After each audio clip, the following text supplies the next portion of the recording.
Yan. O nawala na naman. Yan ang problema ng amplifier na to ni paring Ramon. Wala na. O lumalabas yung trouble niya. Tapos ngayon tahimik na. I-play natin yung pang ano. May sounds naman siya. Yan. Yan.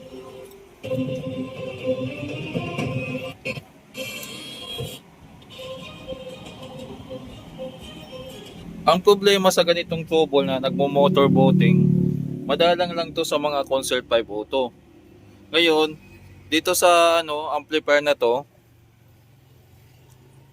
ay tawag dito. Ngayon lang din ako makaka-encounter na ganitong trouble kaya bibidyohan ko para ano. Kaya lang ang problema nga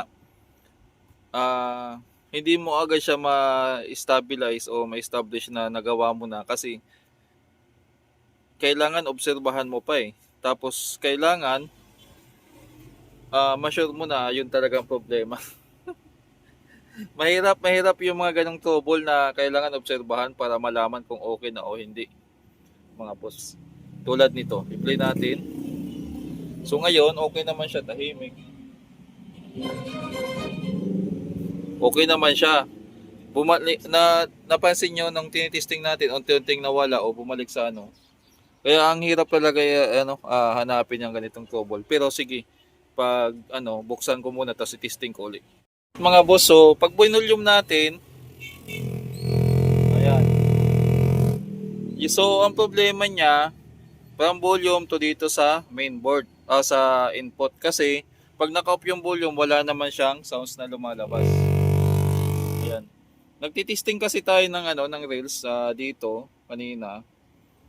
So lumabas yung trouble niya. Yan. Okay? So hindi pa natin nabubuksan. Dito mga boss, kung mapapansin nyo, pag naka-off yung volume, wala naman siyang ingay. Pero pag binulyum natin, ayan,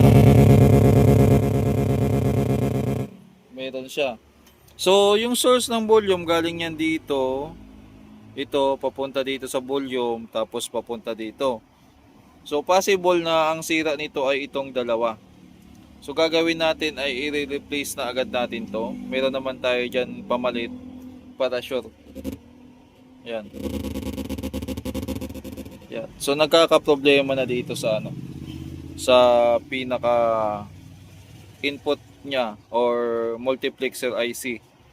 Kasi tingnan nyo tanggalin natin to. Nung tinanggal na natin yung pinaka-output niya, galing dito, wala na. Kahit naka-volume yan, wala na. Tahimik na. Tahimik na mga boss. So, possible na ito yung problema. Matik niyan. Pag pinapalitan ko, dalawa na para sigurado. Wala namang ibang pyesa dyan na semiconductor kung hindi itong dalawa lang. Tapos, mga resistor na lahat. Okay na mga boss. Yan, yung natin ka-anime, tika lang. Hanap tayo ng tugtog.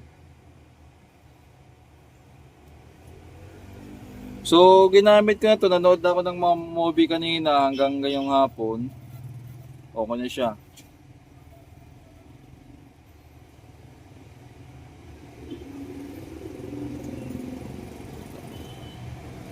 Tugtog tayo ng music.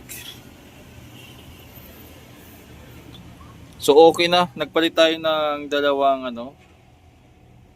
IC.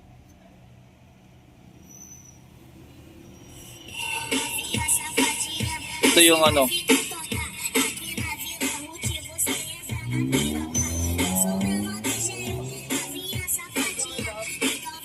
So ayos na siya. Bali kanina ko pa ito ginagamit. Ayan yung may-ari, i-shoutout pala. Yan, nag-text na. Tanong nga natin kung ano yung sabi niya. So, tinatanong ko kung okay na yung amplifier niya.